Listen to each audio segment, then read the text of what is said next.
দিনটা ছিল আমার প্রথম ঝগড়ার সঙ্গীর জন্মদিন, মানে আর কেউ নয়, আমার বোনের জন্মদিন।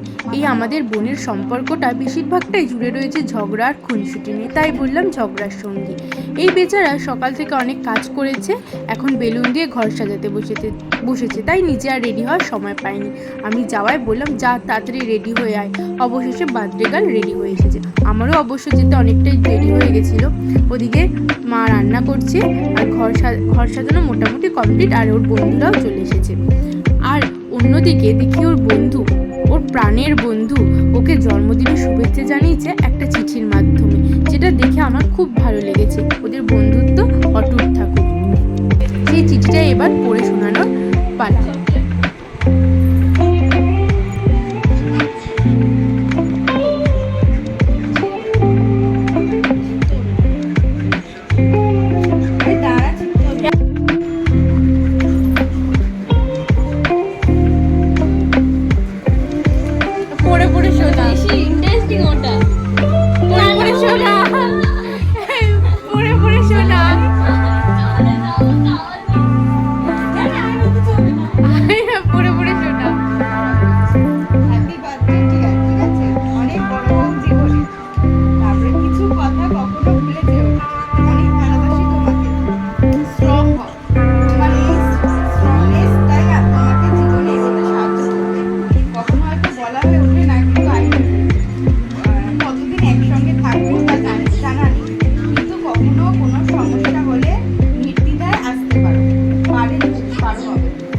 একবার যখন সবার কথা না শুনে বন্ধুত্বের হাত বাড়িয়েছি আমি, সারা জীবন আছি তোমার জন্য।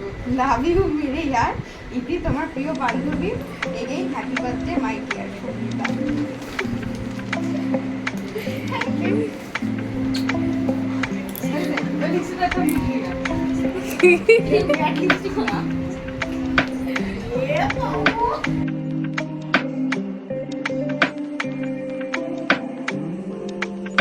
তারপর বললাম, তাড়াতাড়ি কেক কাট, খিদে পেয়ে গেছে তো। কিন্তু কই আর কেক কাটা। কেকটা বের করে নিয়ে বলে, না, আগে আমি ফটোশ্যুট করব, তারপর কেক কাটবো। এখানেও ঝগড়া। তাই ভাবলাম আর কি, কেকটা যতক্ষণ না কাটে ওকে ফটোশ্যুটে হেল্প করি। আর তোমাদের কার কার এমন বন্ধু আছে জানিও তো। দেখো তো, ফটোশ্যুট করবে বলে ঘরের লাইট অফ করেছে, আর ওর বান্ধবীরা ফোনের ফ্ল্যাশ জেলে বসে আছে, বলছে তাড়াতাড়ি ফটো তোল, তারপর কেক কাটবো। তো অবশেষে ওর সব ফটোশ্যুট মন মতো ফটো তোলা হলো, তারপরে কেক কাটার পালা।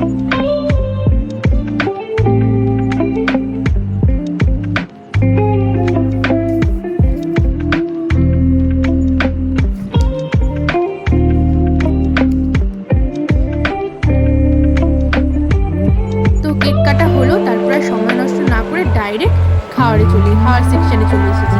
ওইদিকে মাই গরমে একার হাতে মিস্টার বর্মন পরিবেশনের দায়িত্বটা নিয়ে নিলাম। তারপর আর কি খাওয়া দাওয়া করে বাড়ি ফিরে আসলাম। এখানে ভিডিওটা শেষ করছি। ভিডিওটা ভালো লাগলে অবশ্যই জানিও।